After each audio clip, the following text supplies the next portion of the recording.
Hello everybody and Priya coaching 60 में आप लोगों का स्वागत है। एक बार पुनः हम जीके जीएस की क्लास लेकर उपस्थित हुए हैं। तो आइए देखें विज्ञान का इम्पोर्टेंट टॉपिक, इम्पोर्टेंट प्रश्न जो प्रतियोगी परीक्षाओं में पूछा जाता है। ठीक है, तो आइए देखें और समझें।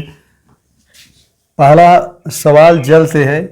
वन लाइनर है, मतलब एक लाइन में हम प्रश्न देखेंगे, उसी में उत्तर देखेंगे और कैसे अदर क्वेश्चन बनते हैं उसको भी देखेंगे। तो देखिए पहला क्वेश्चन है जल जो है, जल ही जीवन है, तो इम्पोर्टेंट है।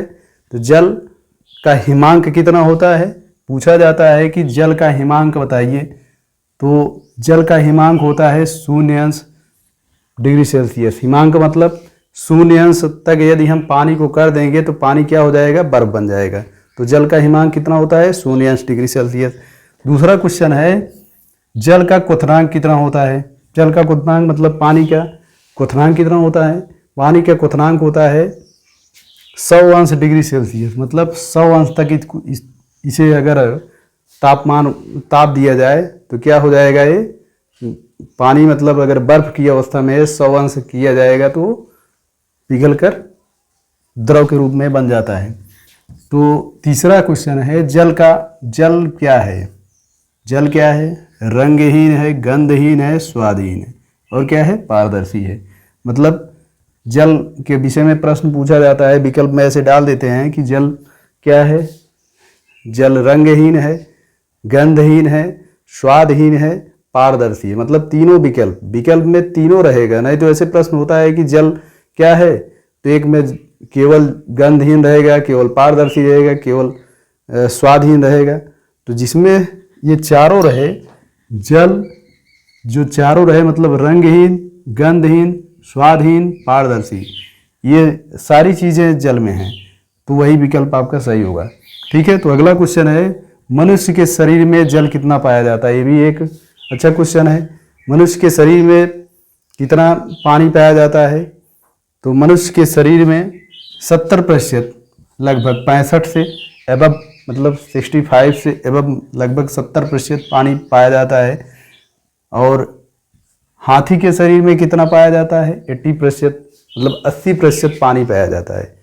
तो किसी न किसी रूप में, पानी ही नहीं कि बस ऐसे पानी ही रहता है, मतलब पानी जो है सेल्स में कहीं न कहीं वो पानी किसी न किसी रूप में वो रहता है। अब अगला क्वेश्चन है ओजोन परत में छिद्र होने का कारण क्या है। प्रश्न पूछा जाएगा कि ओजोन परत में छिद्र होने का क्या कारण है। कार्बन डाइऑक्साइड गैस है, नाइट्रोजन गैस है। तो ये जो है परत जो नुकसान करती है वो क्लोरोफ्लोरोकार्बन की वजह से होती है। क्लोरोफ्लोरोकार्बन की वजह से। और क्लोरोफ्लोरोकार्बन कहाँ से निकलता है, ये भी प्रश्न पूछा गया था कि क्लोरोफ्लोरोकार्बन किस चीज़ से निकलता है। तो जो हम एसी यूज करते हैं, जो हमको शीतलता प्रदान करने वाली चीज़ें हैं, फ्रिज हुआ, एसी हुआ, इससे जो है क्लोरोफ्लोरोकार्बन गैस निकलती है, वो वायुमंडल में जाकर ओजोन परत में छिद्र बनाती है। तो प्रश्न पूछा जा सकता है कि ओजोन परत को नुकसानदायक गैस क्लोरोफ्लोरोकार्बन, और दूसरा प्रश्न क्लोरोफ्लोरोकार्बन किस चीज़ से निकलता है, गैस कहाँ से निकलती है। तो आपके जो है फ्रिज हुआ और एसी हुआ, इन सब चीज़ों से जो है ये गैस निकलती है। अगला देखिए क्वेश्चन, वायु में ऑक्सीजन जो है 78% ऑक्सीजन पाया जाता है और 78% यहाँ मिस्टेक हो गया है, ये नाइट्रोजन है। क्या है, नाइट्रोजन। 78% नाइट्रोजन होता है और 21% ऑक्सीजन होता है और 0.03% जो है कार्बन डाइऑक्साइड होती है। तो कार्बन डाइऑक्साइड बहुत कम मात्रा में होती है, तब भी जो है टेम्परेचर में जो है क्षति उत्पन्न हो रही है, तमाम समस्या हो रही है। तो जितना कार्बन निकल रहा है वो अवशोषण भी हो, पेड़ पौधे उसका अवशोषण करते हैं, तो जिससे वायुमंडल का जो है वो ये रेशियो बना रहता है। तो अगला क्वेश्चन है मानव शरीर का तापमान 37 डिग्री सेल्सियस होता है। मतलब मानव शरीर का तापमान कितना होता है 37 डिग्री सेल्सियस। अगर उसको फ़ारेनहाइट में नापा जाए तो 98.6, मतलब जो डॉक्टरी थर्मामीटर में चेक होता है वो 98.6 होता है। एक आदमी का तापमान 98.6 बताएगा, और ये अगर सेल्सियस में नापा जाएगा तो 37। ठीक है, तो दोनों अगर विकल्प में आपको मिले तो वही टिक करिएगा। मलेरिया रोग होता है किस मच्छर काटने से? तो एनाफिलीज मच्छर काटने से होता है।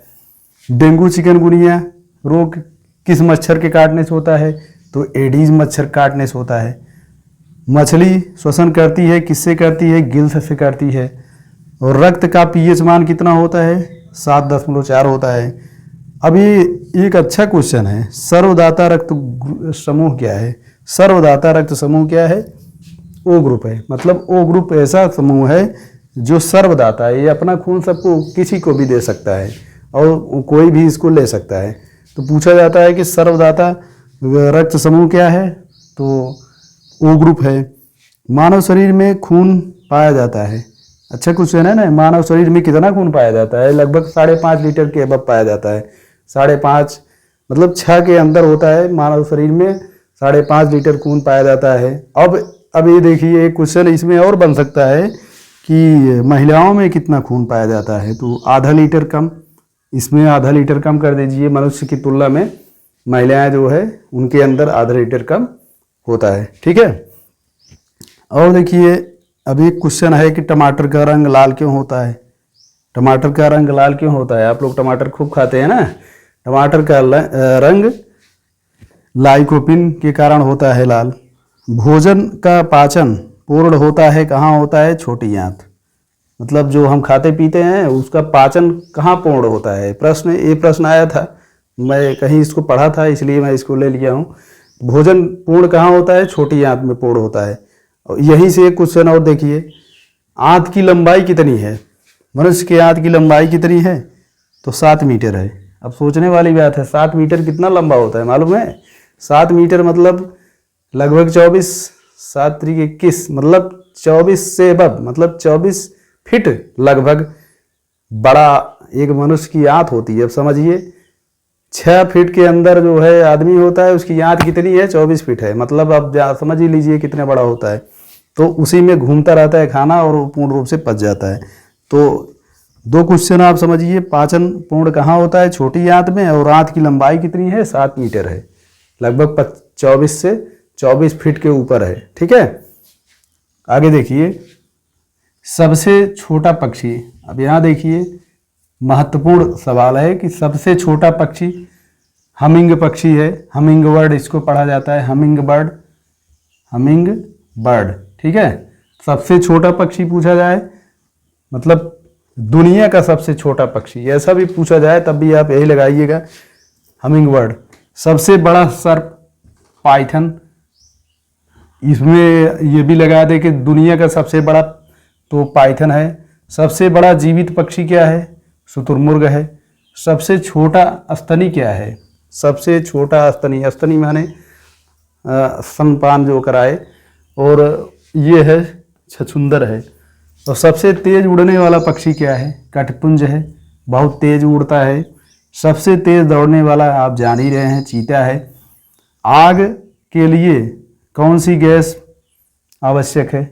बहुत ही अच्छा क्वेश्चन है। आग के लिए कौन सी गैस आवश्यक है? आग जलाते हैं तो उसमें भी एक गैस की ज़रूरत पड़ती है। अगर वो गैस न रहे तो आप कितना भी माचिस लगाओगे आग नहीं जलेगी। तो आग के लिए कौन सी गैस की ज़रूरत है? तो ऑक्सीजन गैस की ज़रूरत है। अब देखिए अच्छा क्वेश्चन ये भी है, सर्वाधिक चालकता वाला धातु चांदी। चांदी जो लोग आभूषण में प्रयोग करते हैं उसमें धारा बहुत तेज़ी से, मतलब चालकता उसमें बहुत ज़्यादा होती है, तांबे से ज़्यादा होती है। इस वजह से सर्वाधिक चालकता वाला धातु क्या है? चांदी है। पत्तियों का रंग हरा क्यों होता है? ये तो जनरल क्वेश्चन है ना कि पत्तियों का रंग हरा क्यों होता है? क्लोरोफिल के कारण होता है, हरा आपको दिखता है। पौधों का संवहन ऊतक क्या है? एक जाइलम है, एक फ्लोएम है। इसके बारे में तो मैं बहुत बृहद जो है मैं चर्चा किया हूँ। जाइलम मतलब जड़ से जो हमारा पानी है घोल के रूप में जो उसमें तत्व है, कार्बनिक चीज़ें हैं, खाद, मिट्टी, ये सब जो है घोल के रूप में जाइलम पौधे के विभिन्न भागों तक पहुंचाता है। और फ्लोएम क्या करता है, पत्तियों से प्रकाश संश्लेषण जो बना वो भोजन जो है पौधे के विभिन्न भागों तक पहुंचाता है। तो दो ऊतक होते हैं, एक जाइलम होता है, एक फ्लोएम होता है। ये पौधों में भोजन को एक जगह से दूसरे जगह तक पहुंचाने में मदद करता है, ट्रांसपोर्ट का काम करता है। अब एक क्वेश्चन और, पौधे प्रकाश संश्लेषण के समय कौन सी गैस बाहर निकालते हैं? अंतिम क्वेश्चन है हमारा कि पौधे प्रकाश संश्लेषण के समय कौन सी गैस बाहर निकालते हैं? तो कार्बन डाइऑक्साइड निकालते हैं। और कार्बन डाइऑक्साइड लेते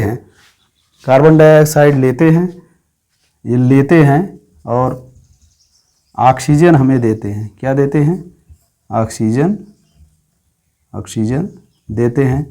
ये बहुत ही महत्वपूर्ण सवाल है। मतलब हमसे जो है खराब गैस ले रहे हैं, मतलब जो नुकसानदायक चीज़ों को ले रहे हैं वो हमको स्वस्थ करने वाली प्राणवायु हमको दे रहे हैं, ऑक्सीजन दे रहे हैं।